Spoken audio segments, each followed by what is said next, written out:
There's some subtlety there, yes, because if you have elevated exogenous ketones, then your body's like, hey, we're already deep into ketosis. We don't need to do fat breakdown for more ketones. So it inhibits natural lipolysis and endogenous production.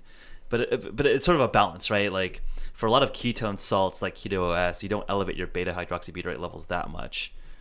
Right. But I feel like it has a place as a tool. Right. So like, how to use it, I haven't really figured out how to use it yet. Like I think strategically during a race, probably, so that way you're getting you are burning ketones already. I'm just wondering, I don't know how you would quantify this, but I'd like to know what my ketone levels are. So you're doing breath tests, like ketonic flow stick, or? Yep. Okay. Yeah, it's called ketometer is what I have. Okay. But so I'm tracking on a regular basis, like seeing what foods affect me, what knocks me in and out of ketosis, when I'm in, when I'm out. I'm finding that I'm in about half a week at a time when I'm in training blocks, because when I get into like long run zones, I'm usually strategically, this is where I'm biohacking carbohydrates. Right. I'm strategically using more carbohydrates around those efforts. So, for example, I would have like a serving of sweet potatoes smothered in butter or something, on the night before a big block training, long run day. Now, I would be curious to just learn your blood beta hydroxybutyrate level. So beta hydroxybutyrate, BHB, is one of the main ketones that we're talking about. That's how you measure it. And the most accurate way to measure BHB is through blood. So I'm curious, like in terms of like, are you floating around at 0.5 millimole ketones, 1.0? I'm just curious if you're looking into that at all. I'm mainly the one I'm in is that it just gives you like a zone when you're in nutritional ketosis. It shows if you're low carb, and then it shows if you're not even producing any ketones. Like no, so there's like a low ketone level. You're still producing ketones, but you're more like a low carb diet, but not what we'd call probably more of a primal blueprint, like paleo style of eating. So you're still eating some fruits, a couple servings of fruit a day, and that kind of thing. But I find. Oh, go ahead. Yeah, I was just going to ask, like, on the topic of exogenous ketones, have you looked into some of the research coming out of Oxford and NIH, the Clark-Veitch ketone ester? I haven't looked at that study. Okay, because there's really interesting studies there where it shows that, you're basically seeing 2-3% performance boosts on top tier British former cyclists and rowers. So it's like very interesting to see. And are they already keto adapted, or are they just a high carb athlete? Yeah, they were not fat adapted. It was just on standard Western diet trained athletes, and exogenous ketones essentially just elevated their ketone levels and exogenously so high they basically had the full ketone store and their full glycogen reserves at the same time without needing to do a 4-6 week fat adaptation period. So I think that's something interesting coming literally off the presses in the last year or two. Well, I think for a high carb athlete, I'd say that's a great, like that's where it really is you're gonna see in performance and benefits. I'm curious, like on a fat adapted athlete, if you're seeing as much because you're already using ketones, the body's already used them. I think I would theorize that why would you want to replace your natural production of ketones with exogenous ketones? Unless it's giving you a big surge, then you could get that performance benefit because your body already understands ketones and it's very efficient at using them. Yes. So that might help. There's another theory there. Yep. I don't know how you quantify that. No, I think that was something that I think there's to be done, a little bit more research to be done. Can we test ketone esters on fat adapted athletes or keto adapted athletes? But like my sort of theory crafting here is that to be fat adapted, your glycogen reserves naturally are pretty constrained, right? Like you're kind of cycling through your glycogen stores, so you're very fat adapted. But if you have, full reserves of glycogen and full reserves of ketones exogenously, that could be an interesting metabolic state that you just don't really see naturally through diet or fasting. But totally. Yes, yeah, but and I think the argument for keto, for not being a high carb athlete versus being a keto adapted athlete, is coming back to the recovery, right? Doing less oxidative stress because you're not having an insulin response and blood sugar spikes all the time in your everyday life, which means you recover faster because you have less inflammation. Right. So I think that's the key to the lifestyle change, is the recovery and weight management piece of this, and then using carbohydrates strategically around effort. Right. What we call a carb sneak. Yeah. in our circle, is sneaking it in under a bed of fat around harder effort. Yeah. One thing I wanted to bring up was that, do you incorporate fasting into your regimen?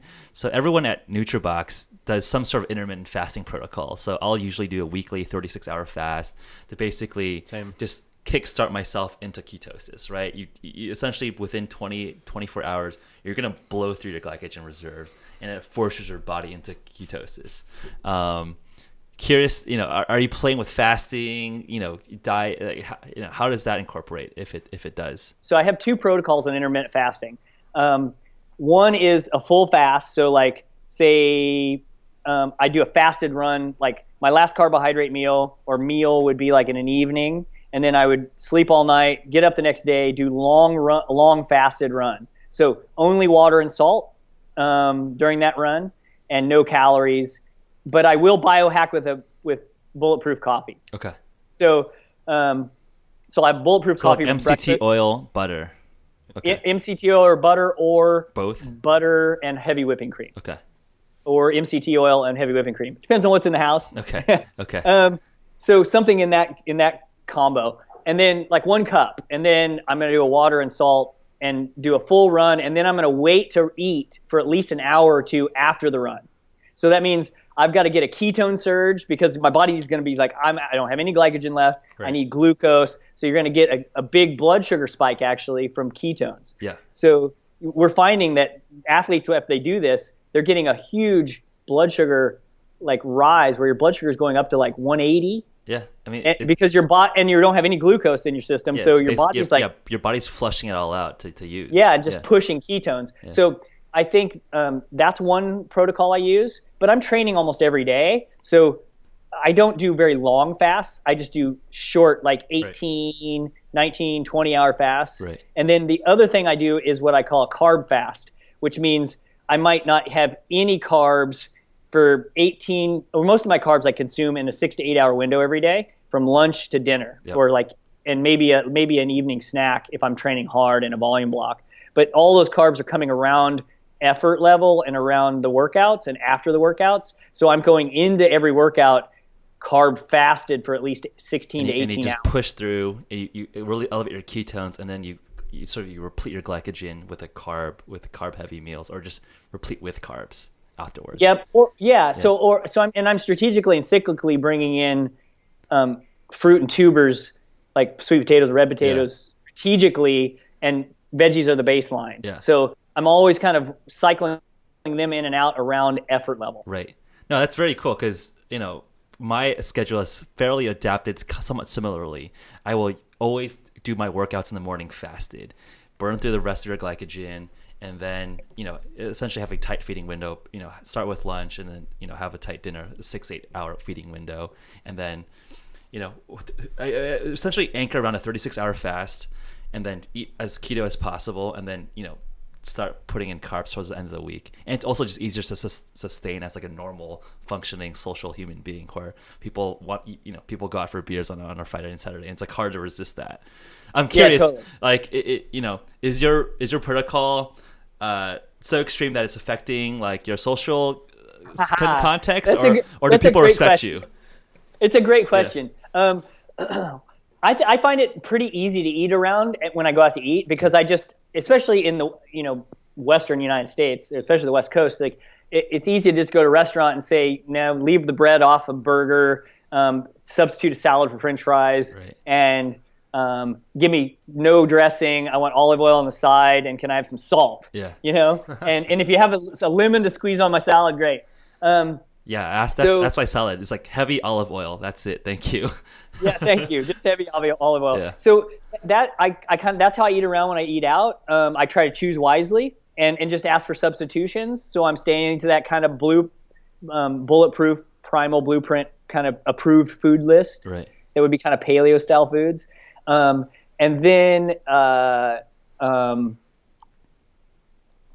socially, from a drinking standpoint, I mean, I drink red wine is my primary. I drink a little hard cider. One of my coached athletes is a master brewer of a hard cider locally in Bend. So I consume a little hard cider, red tank cider.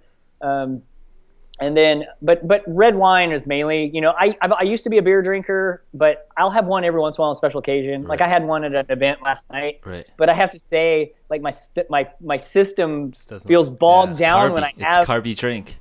Yeah, man. When you have the gluten and the wheat and everything, I can feel it. Yep, Like sure. I feel like the one thing about going to more of a primal paleo style of eating, after you've done it and you get used to it and you're in a habit of eating that way all the time, like, and you've gotten past all the cravings and, because you are burning onboard fat now and like you aren't having the crashes during the day mentally, I think it's really, you're in a new level of clean kind of. And you're also really aware about it. I think you intuitively get it. Yeah.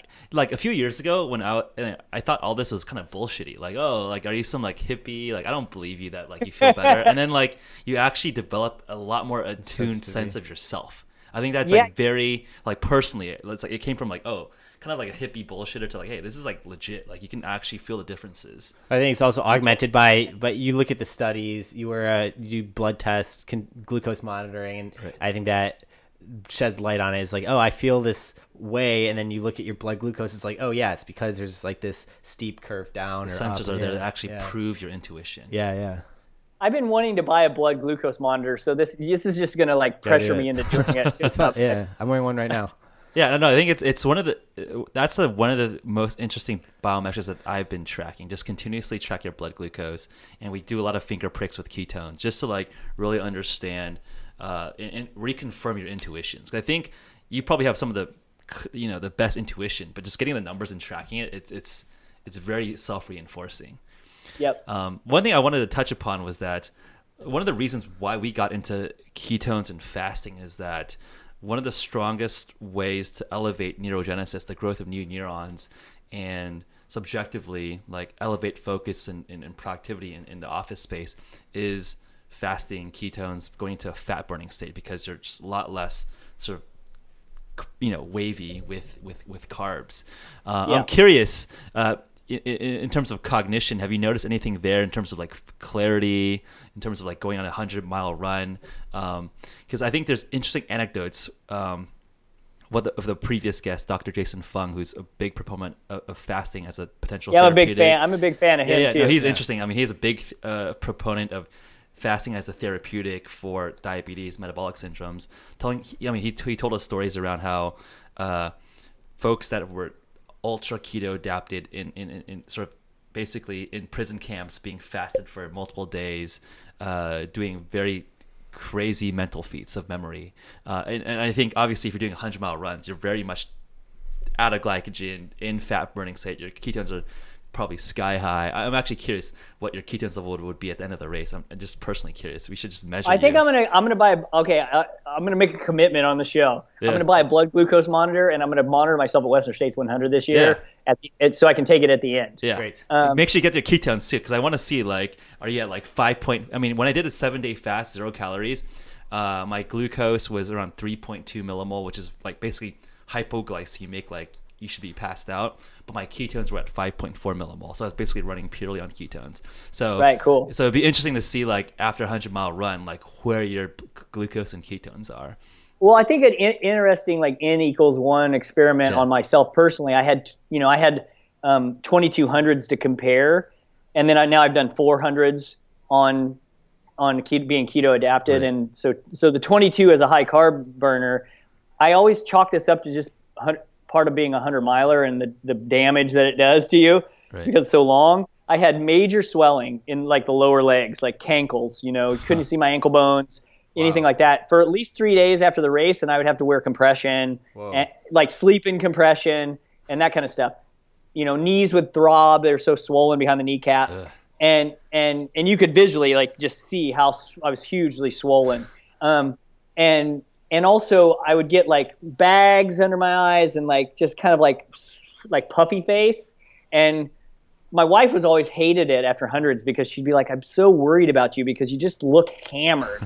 and I would be like what I called brain fog for like 5 days. Like if I had to go back to work and graphic design and be on deadlines, I'd be like, what was I just doing? Right. I mean, I felt like I was like stoned or something and couldn't recall like, short-term memory and stuff. And so there was definitely cognitive function, messing with my cognitive function post race. Okay. And in the last 400s, that goes away. Like that first 14 hours of like, I could barely walk, barely even bend my legs. That phase goes away. And so you go right to phase 2 of your previous carb burning self of like, oh, I'm sore, but I can go downstairs and I can bend and can sit in a chair without like a walker. And I didn't have the major swelling either. That major swelling phase goes away. Like don't even have to I'll have micro swelling, but I won't have to wear compression. And so it's like that, and like the brain fog's not there. So it's like I'm clear that week to work. Like I'm tired, bodily fatigued, but you come back so much faster, I'd say 2 or 3 days faster, because the early like oxidative stress damage isn't there. Right. And that's what's interesting about burning ketones. We're talking about clean fuel. It's such a clean fuel source that, burning fat is way more efficient than burning carbs. Very cool. Anything else that you want to this is a really interesting conversation. A lot more questions, but I think one last one that I have is in the community at large, what are some of the more extreme biohacks that you've seen? And second part of that question is, did you consider anything like crossing the line as far as like that would be considered, cheating, or that's not fair? From this perspective, like, I'm just eating. No, for you. Yeah. Yeah. What do you mean across, by like, no, in the community, like other people or just things that you've seen in the ultramarathon, distance cycling. Like I think one thing that brings up to mind is like Oscar Pistorius. You have a bionic leg, and you're running it into the Olympics, not as a Paralympic, just a straight up legit, normal Olympian. I think that really opened up that can of worms. People do voluntary amputations now, right? Like, it stands to reason that you will have a bionic knee that's not going to swell because it's just a freaking titanium knee that with like springs in it, right? Like, right, totally. Like that is like at the cusp of today. Well, I think we're having that conversation right now. There's a small conversation going on right now, like on Facebook, about there's one elite athlete that's sponsored, that just got a golden ticket, got into Western States through racing that is sponsored by CBD companies in Colorado. Yep. So like you taking CBD oil for like recovery. He's been tested once and he's tested negative because it's the WADA and USADA, World Anti-Doping Agency rule is you can't do it during competition. You can do it outside of competition, but you can't test at a certain level during the window of competition. So he's been tested once after a course record win at 100, and he tested negative. So right now, we could argue just by evidence that he's running clean, which, I'll take his word for it right now. But that also opens up this huge conversation of like, should we be testing for that as a performance enhancer? Right. Should that even be on the radar? Right. Should it, I would argue like, well, if we're going to say that CBD oil is a performance enhancer, then we have to say that caffeine or whatever. We have to throw caffeine in there. That's where we need to change the rules, right? If we're going to start saying CBD oil is a performance enhancer, then we need to start saying, well, ibuprofen is too, because it knocked down swelling, right? So go the other direction then. So just go the other direction, and how far can the pendulum swing that way to say like nothing, like everything's fair game? Right, and so that's another thing. Like if I can, but the problem we have with CBD oil, it's only legal in a few areas, right? Right. So it just depends. I don't know, man. This is like a big conversation that we don't really have an answer for, but I think conversation needs to happen. Yeah, absolutely. I think that's why the interest in our community is so high, right? 'Cause I think people realize that this is a generation where enhanced humanity is going to be possible, right? Like we have movies in Hollywood. It's always like sort of science fiction kind of leads where culture is going. You have movies like Limitless, Ghost in the Shell, like these enhanced humans. Right. I think it will be our generation that defines like, this is how we should think about enhancing people responsibly. I think it's inevitable that people will be doing all these things. Like prohibition doesn't work. So it's like, how do we do this in a responsible way that everyone can get on board with? Yeah, totally. I agree.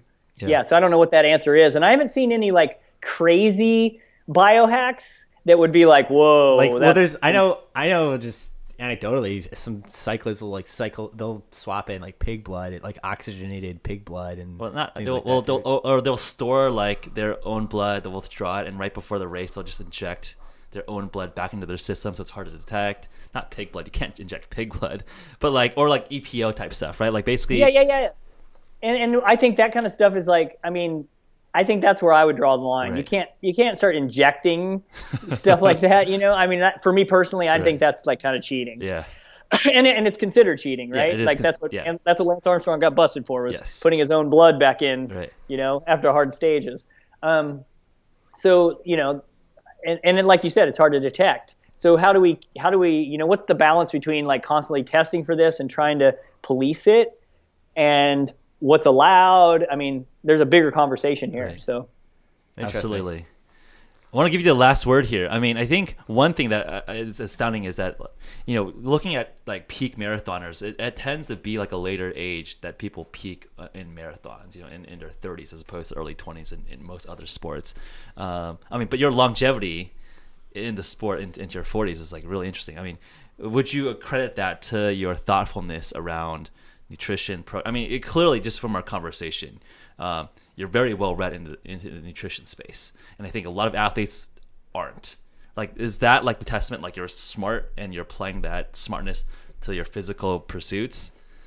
Yeah, I mean, yes, I would say it's synergistic, right? I have like all the things have come together. Like I have a cross training background of like skiing and mountain biking, and so I have that to pull from as an athlete. So when I do need, I listen to my body, and if I need a day off, I go get on the bike or something like that. If I can still build that aerobic engine, right, but rest. So active recovery. So knowing when to use those tools, and then also strength training on a regular basis. I'm a big proponent of strength training. Excuse me. So I think those things all come together, plus the diet. I mean, diet's probably, if I were going to pick one, it would be diet, or pick two. Diet and strength training are the two things that complement running the most. Yep. And that's diet is like a weapon. And so many athletes discount it because they're like, hey, I ran hard, I can go eat whatever, I can go eat a Snickers, and I can go eat a Big Mac or whatever it is, and that's where it's just like, no, because that's your advantage.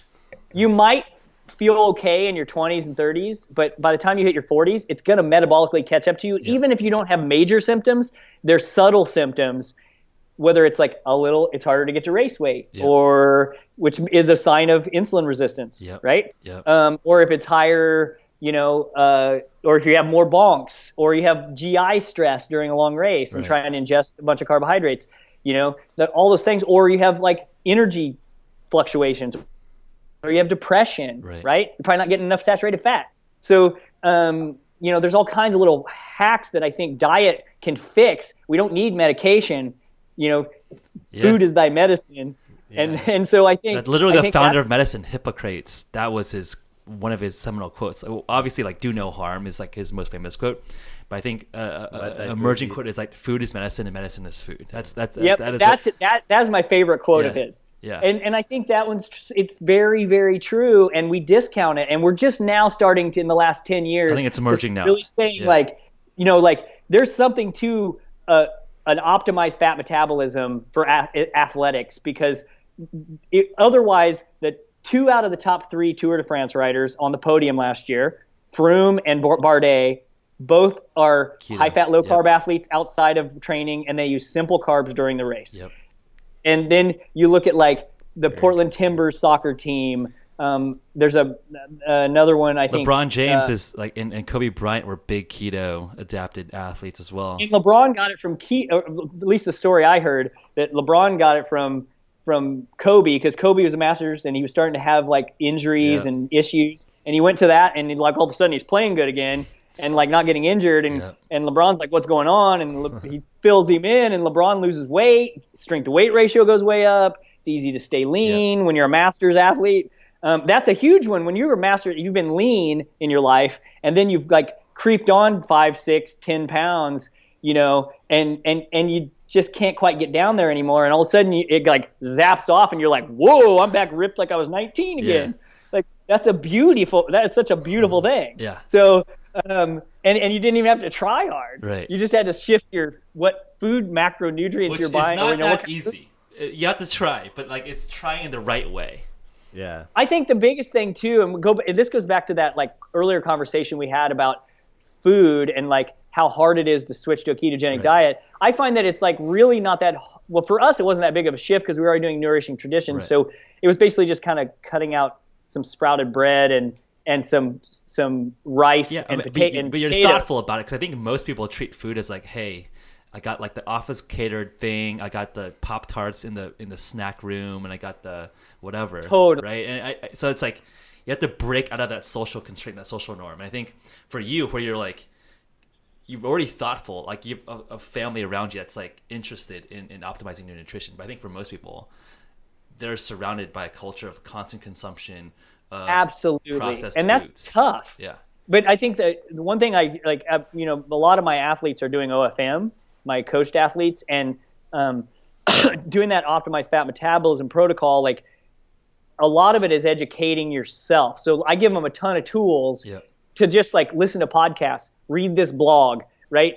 Get that knowledge in your head of why I'm doing it, how the science behind it is showing how it affects our metabolic system. And when we understand what foods we put in our mouth matter, like it's like, you don't want to put high octane fuel in, or do you want to put junk dirty fuel in, right? Because you're going to get, your engine's going to be dirty and clogged up, or it's going to be super clean running. So understanding those things and the politics behind it. I make all my athletes read The Big Fat Surprise. I make them all like read Primal Blueprint. Right. I make them read Bulletproof blog. I give them all these resources of suggested reading, The Art and Science of Low Carb Performance by Bullock and Finney, like all those kind of books. This podcast. And like, when they get this podcast, exactly. And so I give them podcasts. I give them 5 or 6 podcasts to like kind of work their way through. Like especially if they're an athlete that's traveling, right, and they have a job where they're working and they're on planes. It's like download this audiobook, learn it, get it in your head, so then you understand why you're doing it. And it's easier to be successful when you start looking at that bagel and going, oh, my homeostasis is 1 teaspoon of glucose in the bloodstream. Right. And if I eat that bagel, it's going to be 8 to 10 to hit my system. It's going to mess my blood sugar up and insulin levels. And so like understanding that from a knowledge base really helps success. And then just sticking it out. That first 4 weeks is the most important because you have to learn new habits. You have to replace your old comfort foods with new comfort foods. There's a success there's a way to get to success through those steps of being intentional for a while until it becomes habit. 100%. Absolutely. I want to give you the last word here. So what are the exciting things that you're looking forward in the upcoming year? So 2017, what are like the key races, initiatives with your training program, with your school? What are the most exciting things in the next few months? So next few months, I am I'm running Western States again, 100 in June. UTMB in Chamonix in France in September 1st. So going back to France for the 105 miler around Mont Blanc. And then doing some other races here and there, like local races, doing another 100 in the fall. And then running a camp at a Colorado running ranch near Durango in August, which I think there's maybe we're trying to fill that thing up. Maybe 4, 5, 6 more slots left in that. I know this guy said. I might be interested personally. Program. Yeah, he's our team runner. Oh yeah, you got to come, dude. It's gonna be awesome. And it's what is it like 75 miles in 5 days, something like that? We'll probably do more like it's a 5-day camp. It'll probably be more like 40 or 50 miles that week. Okay. But the last day will be kind of we'll do a big long mountain run that day. But every day will be like 8 to 10 miles, but like in the mountains where we're smelling the roses, right? We're at altitude, because you're going to be like on part of the Hard Rock 100 course, and you're going to be at altitude because the ranch is at 8,000 feet. So, but it's beautiful, like awesome setting, creek front, fire pit, hot tub. Yeah, granite countertops, man. This is definitely something that any listeners who are runners should check out. It sounds like there's only half a dozen spots left.